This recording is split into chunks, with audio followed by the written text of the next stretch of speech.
of a matrix by a scalar. What do we mean by multiplying a matrix by a scalar? So if we have a scalar k and if we multiply it by a matrix A, what do we get? That's what we are going to learn now. Suppose the scalar k is equal to 3 and suppose the matrix A is 1, 2, 2, 2, 5, 7. So now for this set of k and A, what is k multiplied by A or A multiplied by k? It is equal to 3 times 1, 2, 2, 5, 2, 7. So how do we get the product of a scalar and a matrix? We multiply each element by the scalar. So here we get 3 times 1, 3 times 2, 3 times 2, 3 times 2, 3 times 5, 3 times 7. So framing out a proper definition of multiplying a matrix by a scalar.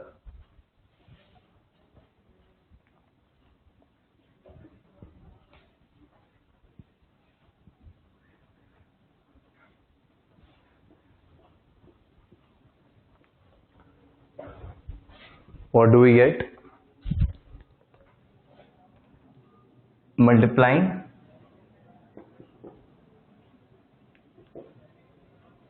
a matrix by a scalar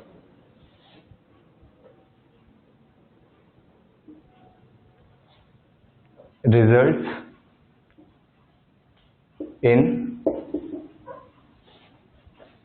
multiplying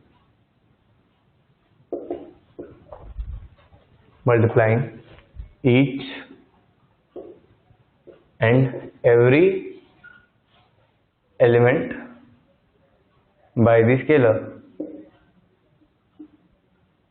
So multiplying a matrix by a scalar is same as multiplying each and every element of the matrix, each and every element of the matrix by the same scalar. So let's talk about some properties.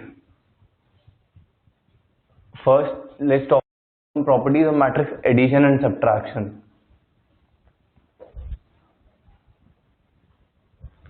So properties of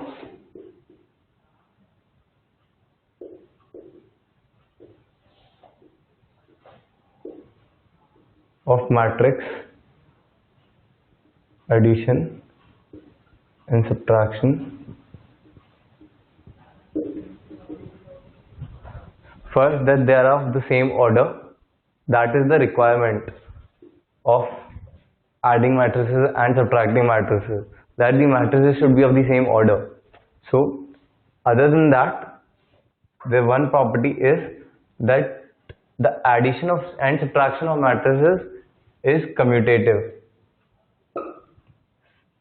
So A plus B is equal to B plus A. The addition of matrices is commutative. The addition of matrices and addition and subtraction of matrices is also associative. So if we have A times B minus C, this is same as AB minus AC. They also hold under the cancellation law. That is, if we have an equation which gives A plus C is equal to B plus C.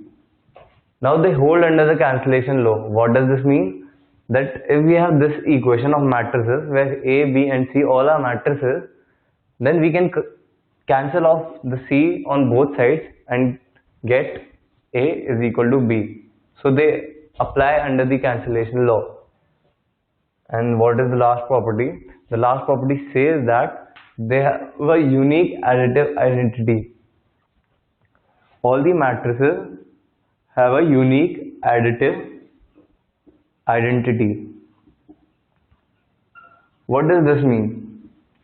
This means for every matrix there exists a unique matrix which when added to the original matrix gives us the null matrix. So if we have a matrix A, there exists a unique matrix A additive inverse which when added to the matrix A gives us the null matrix. So for example, if the A matrix is 2, -3, 1, 5. So there exists a unique matrix which when added to this matrix gives us the null matrix. So in this case, what is the additive inverse? -2, 3, -1, -5. This is the additive inverse of this particular matrix. So there exists a unique additive inverse for every matrix in present with us or available to us.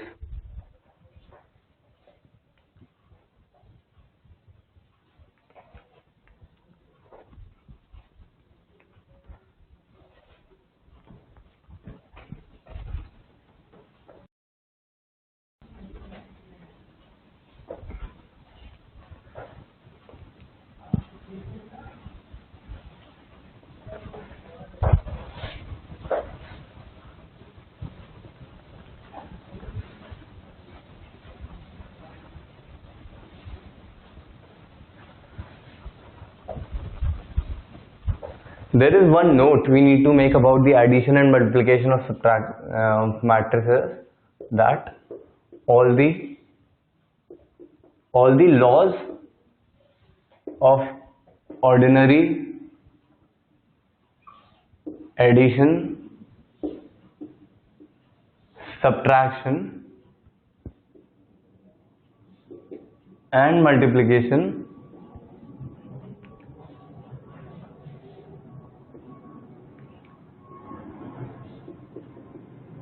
also apply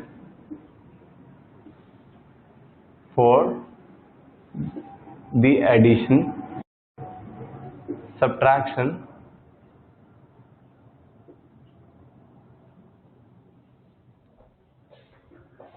and the scalar multiplication of a matrix.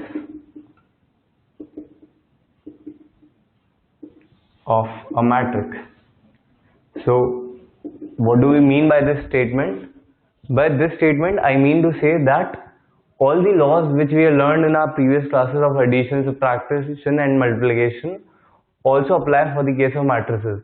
So we know how to add 2 plus 3. We know 2 plus 3 is equal to 3 plus 2. That's why this also applies for the matrices. If A plus B is equal to something, then B plus A is also equal to the same thing.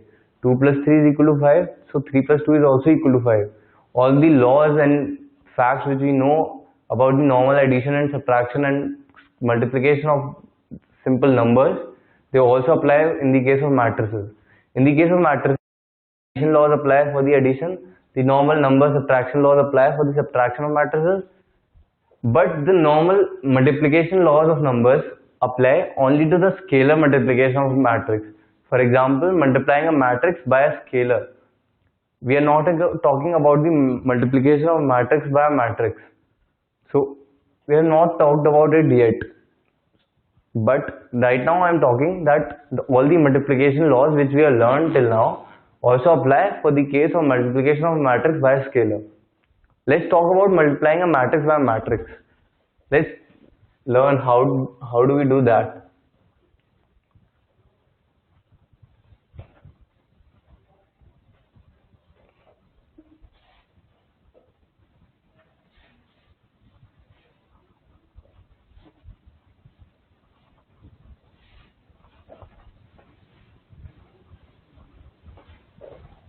So multiplication of matrix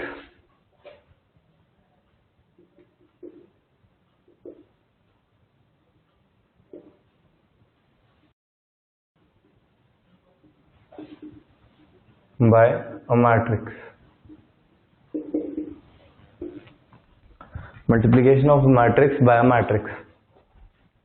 So if we have a matrix A which is 1 3 1 2 0 0 1 minus 2 0, and another matrix B 2 4 3 1 0 0 0 0. How do we multiply A by B? Multiplying a matrix by a matrix. To multiply a matrix by a matrix, first of all there are some requirements which we'll talk about later. But first let's see the process. If let's say the requirements are met, then what is the process of multiplying a matrix by a matrix? Let's learn that with the help of this example.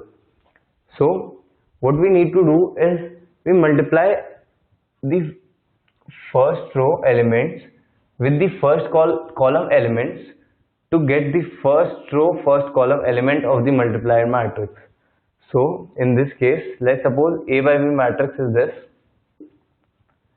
So the first element of first row and first column is found out by multiplying the elements of the first row with the corresponding elements of the first column of B. So multiplying 1 by 2, this is 1 into 2 plus 3 into 4 plus 1 into 3.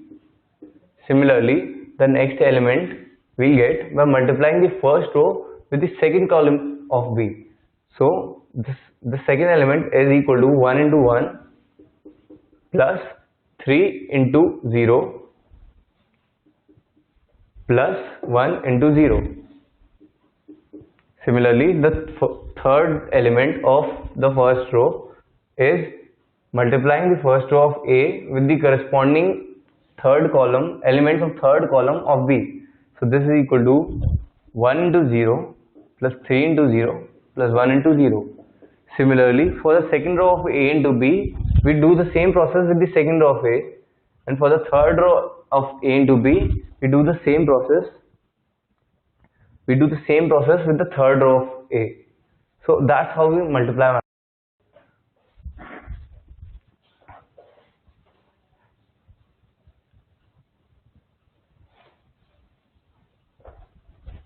We'll learn how to multiply matrices more by taking some examples, and by practicing the multiplication of matrices together, we'll get a grasp of the concept. Right now it is looking at more of an abstract thing, but with more and more examples and more practicing, we'll get to know how to multiply matrix with a matrix. We'll take a lot of questions regarding that. But first, let's talk about the requirement which I was saying about. Let's suppose we are multiplying A by B. Now let's suppose A has the order C by D, B has the order E by F. Now there is one requirement to multiply two matrices, that first of all the first matrix, let's call it the pre-matrix. This is called as a pre-matrix. Let's call the second matrix as the post-matrix. So the number of columns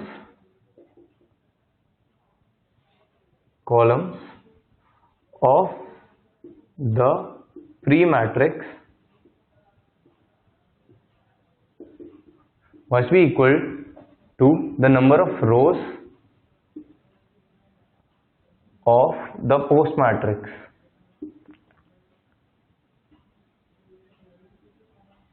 So for example, in this case, D, the number of columns of A must be equal to E, the number of rows of B. So here D must be equal to B. This is the requirement to multiply a matrix by a matrix, that the number of columns of the pre-matrix must be equal to the number of rows of the post-matrix, i.e. the second matrix. There is also one more thing, that we before calculating beforehand, we know that what will be the order of A into B. So if the order of A is C into D and the order of B is E into F, we know that what will be the order of A into B. The order of A into B will be order of A into B will be the number of rows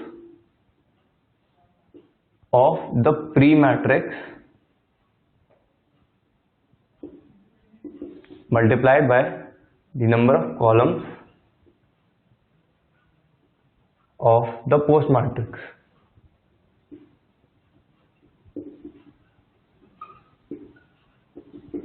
I.e., for this case, what is the number of rows of the pre-matrix? It is C, and the number of the columns of the post matrix, it is F. So the order of A into B, F. So the order of A into B in this case will be F. That's how we find the order of multiplication of two matrices. Now let's talk about some properties of multiplication of matrices.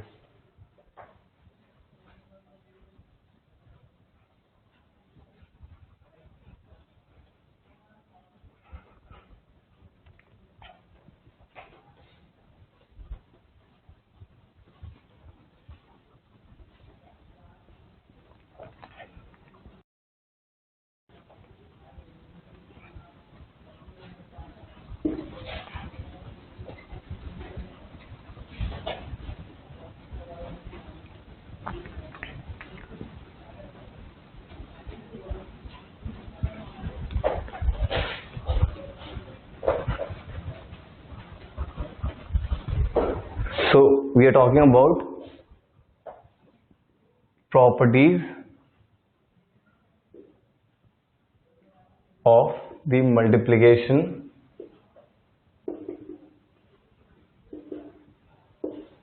of a matrix by a matrix. So we are talking about the multiplication of matrices with matrices. So first property is that this may be commutative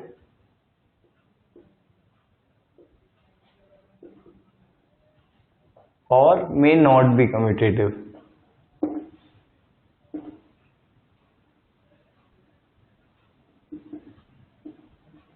So basically, if we have two matrices A and B, we don't know anything about the commutativity of A into B.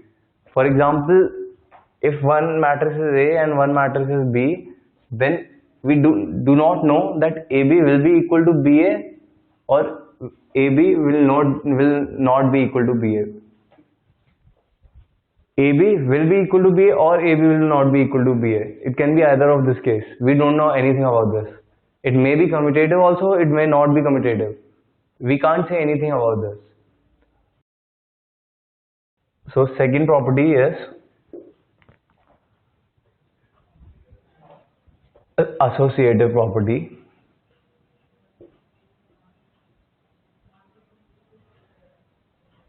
Associative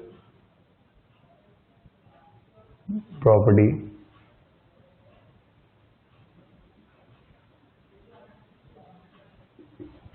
So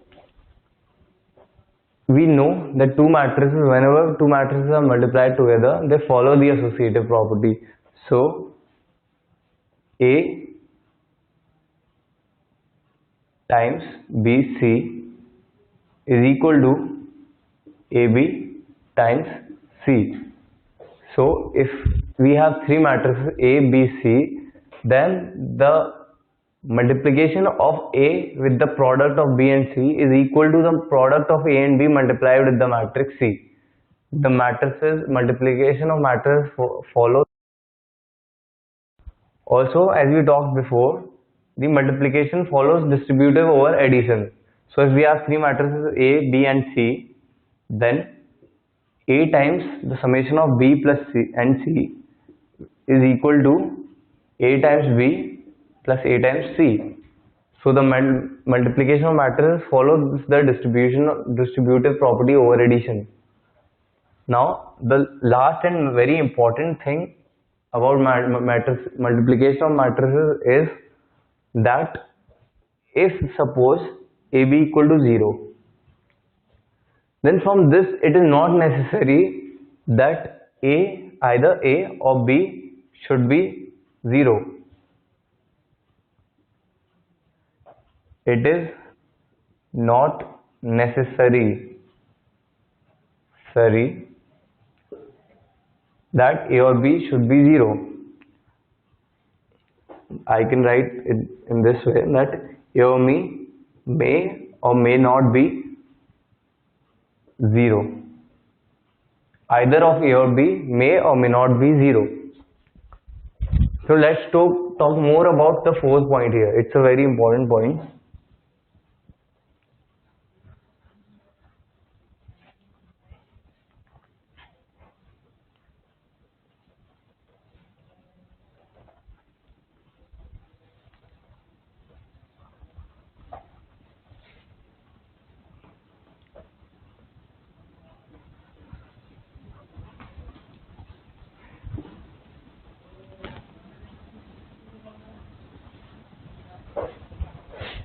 So the fourth property said that if AB equal to 0, either A or B or both may or may not be 0. At first this property looks a bit odd because we are used to the multiplication of normal numbers, in which when two numbers are multiplied and if we get the to 0. But that's why I said the properties of multiplication we have learned till now follow with the multiplication of matrix by a scalar, but not with the multiplication of matrices with matrices. We can have a case when matrix A into matrix B is equal to 0, but both matrix A and matrix B are not equal to 0. Let's take example here to understand this. So let's say we have a matrix A 2 3 1 and 1 3 2. Let's say we have a matrix B 1 2 1 2 1 3. Now let's suppose we need to find out AB. Here we know that both A and B are non-zero. They are not. Neither of them is a null matrix. Now let's talk if we can find AB or not. If the pre-requirements of multiplying a matrix by a matrix are filled or not.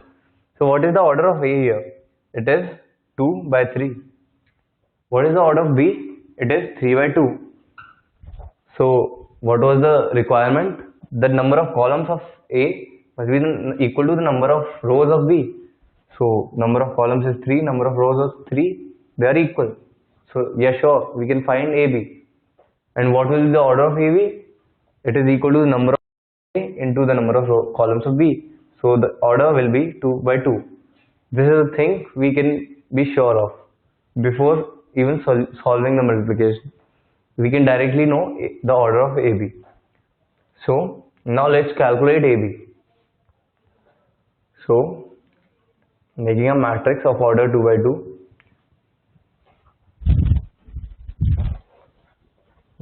Let's take some more space. So we'll calculate AB over here. So let's calculate the first element in the first column first. So it is equal to 2 times 1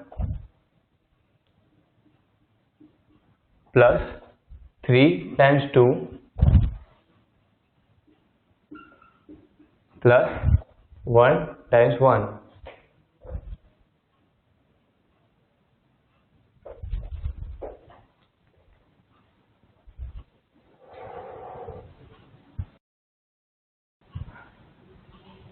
Two times 1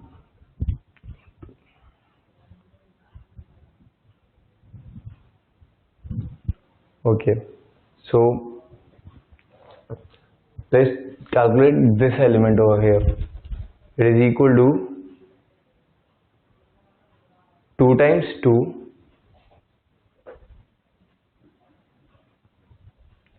plus 3 times 1 plus 1 times 3. Now what is this element? 1 times 1 plus 3 times 2 plus 2 times 1. Now what is the last element? 1 times 2 plus 3 times 1 plus 2 times 3. This is equal to 2 times 1 2 plus 3 times 2 6 plus 1 times 1 1 is equal to 9 plus 7 plus 3 10, 1 plus 6 plus 2 8 9 and 2 plus 3 plus 6 11. So this is the multiplication of A with B. That's how we multiply two matrices. As I said earlier, I've shown you how to multiply a matrix. If we practice more examples of this, we can get a hand on multiplying a matrix with a matrix easily.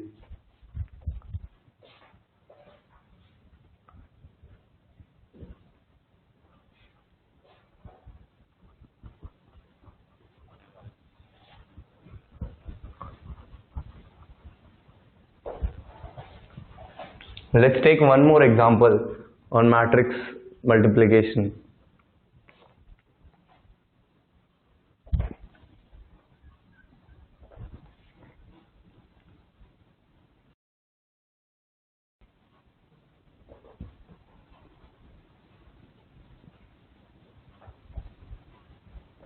So, taking another example, say A alpha is equal to cos alpha sin alpha minus sin alpha cos alpha. Suppose we define A alpha in this way. So, we are asked to find out A alpha into A beta. What is A alpha into A beta equal to in the same terms? So we know A alpha. What is A beta? A beta equal to cos beta sin beta minus sin beta cos beta. So let's find out A alpha into A beta. It is equal to minus sin alpha sin beta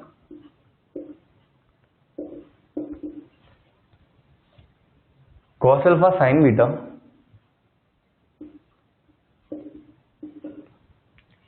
plus sin alpha cos beta minus sin alpha cos beta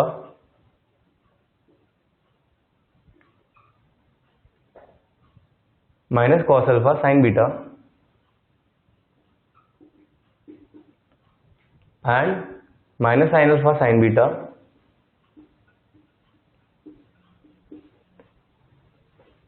plus cos alpha cos beta.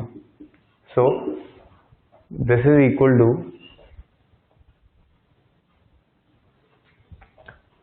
this can be written as cos of alpha plus beta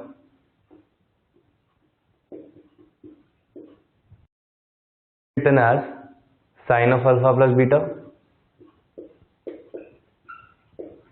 This is equal to minus of sin of alpha plus beta,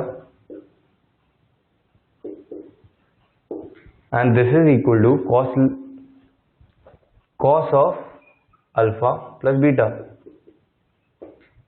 So if we match this matrix with this matrix, what do we see here? That alpha has been replaced by alpha plus beta and everything else is the same. So basically this matrix can be written as A alpha plus beta because we have just replaced alpha by alpha plus beta. So what is A alpha? A beta in this question, which was the question itself, it is equal to A alpha plus beta. This is the answer. Now let's talk about some special matrices. We have talked about types of matrices, many properties of matrices, the algebra of matrices, but now there are some more special matrices, and let's talk about them. They also play a very important role in when we use matrices to solve the system of linear equations, and many a times they come handy